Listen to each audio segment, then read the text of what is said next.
Ukraine accuses Russia of massacre, city strewn with bodies. Bodies with bound hands, close-range gunshot wounds and signs of torture lay scattered in a city on the outskirts of Kyiv after Russian soldiers withdrew from the area. Bucha, Ukraine. Bodies with bound hands, close-range gunshot wounds and signs of torture lay scattered in a city on the outskirts of Kyiv after Russian soldiers withdrew from the area. Ukrainian authorities accused the departing forces on Sunday of committing war crimes and leaving behind a scene from a horror movie. As images of the bodies emerged from Bucha, European leaders condemned the atrocities and called for tougher sanctions against Moscow. In a sign of how the horrific reports shook many leaders, Germany's defense minister even suggested that the European Union consider banning Russian gas imports. Ukrainian officials said the bodies of 410 civilians were found in Kyiv area towns that were recently retaken from Russian forces. Associated Press journalists saw the bodies of at least 21 people in various spots around Bucha, northwest of the capital. One group of 9, all in civilian clothes, were scattered around a site that residents said Russian troops used as a base. They appeared to have been killed at close range. At least 2 had their hands tied behind their backs, one was shot in the head, and another's legs were bound. Ukrainian officials laid the blame for the killings squarely at the feet of Russian troops, with the president calling them evidence of genocide. But Russia's defense ministry rejected the accusations as provocation. The discoveries followed the Russian retreat from the area after Moscow said it was focusing its offensive on the country's east. Russian troops had rolled into Bucha in the early days of the invasion and stayed up until March 30. One resident, who refused to give his name out of fear for his safety, said that Russian troops went building to building and took people out of the basements where they were hiding, checking their phones for any evidence of anti-Russian activity before taking them away or shooting them. Hanna Harega, another resident, said Russian troops started shooting at a neighbor who had gone out to gather wood for heating. They hit him a bit above the heel, crushing the bone, and he fell down, Harega said. Then they shot off his left leg completely, with the boot. Then they shot him all over. The AP also saw 2 bodies, that of a man and a woman, wrapped in plastic that residents said they had covered and placed in a shaft until a proper funeral could be arranged. He put his hands up, and they shot him, said the resident who refused to be identified. Oleksiy Arestovich, an advisor to Ukrainian President Volodymyr Zelensky, described bodies lying in suburban streets as a scene from a horror movie. He claimed some of the women had been raped before being killed and the Russians then burned the bodies.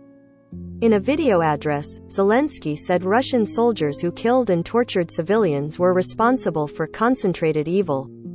It is time to do everything possible to make the war crimes of the Russian military the last manifestation of such evil on earth, he said in remarks translated by his office. He directed some of his remarks at the mothers of Russian soldiers involved. Even if you raised looters, how did they also become butchers? He said. You couldn't overlook that they are deprived of everything human. No soul, no heart. They killed deliberately and with pleasure.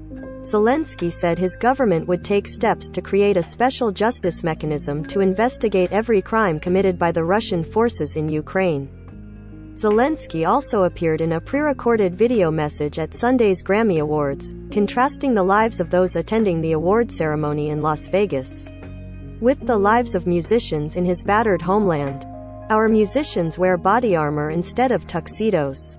They sing to the wounded in hospitals, even to those who can't hear them, he said in English. But the music will break through anyway. Russia's defense ministry said in a statement that photos and videos of dead bodies have been stage-managed by the Kyiv regime for the Western media. The ministry said not a single civilian in Bucha had faced any violent military action and the mayor did not mention any abuses a day after Russian troops. Russia asked for a meeting Monday of the UN Security Council to discuss events in the city. The US and Britain have recently accused Russia of using Security Council meetings to spread disinformation. In Motazhin, some 50 kilometers 30 miles west of Kyiv, residents told AP that Russian troops killed the town's mayor, her husband and her son and threw their bodies into a pit in a pine forest behind houses where Russian forces had slept. Inside the pit, AP journalists saw 4 bodies of people who appeared to have been shot at close range. The mayor's husband had his hands behind his back, with a piece of rope nearby, and a piece of plastic wrapped around his eyes like a blindfold. Ukrainian Deputy Prime Minister Irina Vereshchuk confirmed that the mayor was killed while being held by Russian forces. Some European leaders said the killings in the Kyiv area amounted to war crimes. The US has previously said that it believes Russia has committed war crimes, and Secretary of State Anthony Blinken called images of what happened near Kyiv a punch to the gut on CNN's State of the Union. It is a brutality against civilians we haven't seen in Europe for decades, NATO Secretary General Jens Stoltenberg said on the same show. Kyiv Mayor Vitaly Klitschko called on nations to immediately end Russian gas imports, saying they were funding the killings. In a turnaround, Germany's defense minister said that the EU should consider doing just that.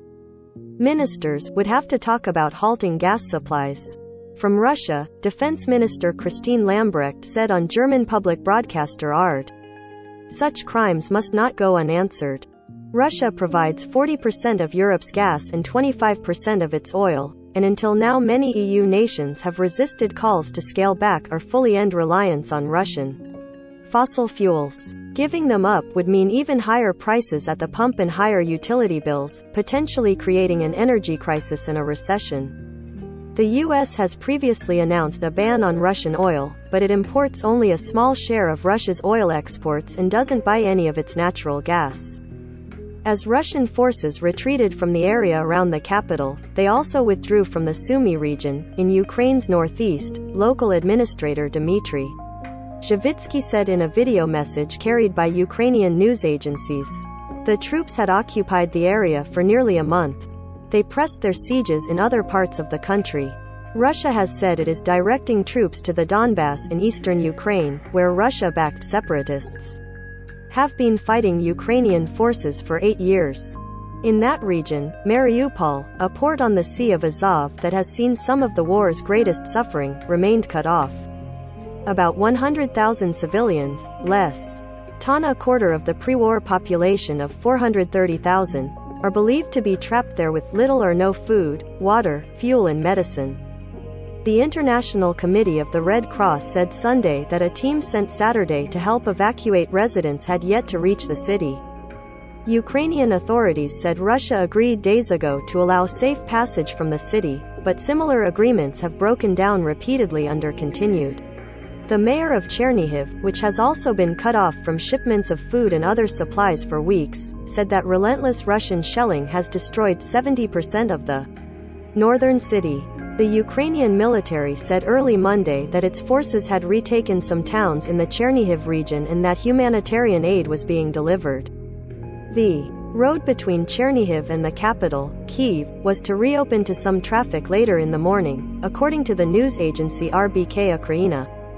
The regional governor in Kharkiv said that Russian artillery and tanks launched over 20 strikes on Ukraine's second-largest city and its outskirts in the country's northeast over the past day.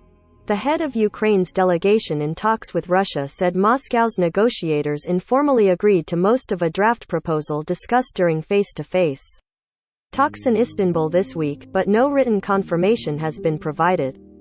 The Russian invasion has left thousands dead and forced more than 4 million Ukrainians to flee their country. Kana reported from Motezhin, Ukraine.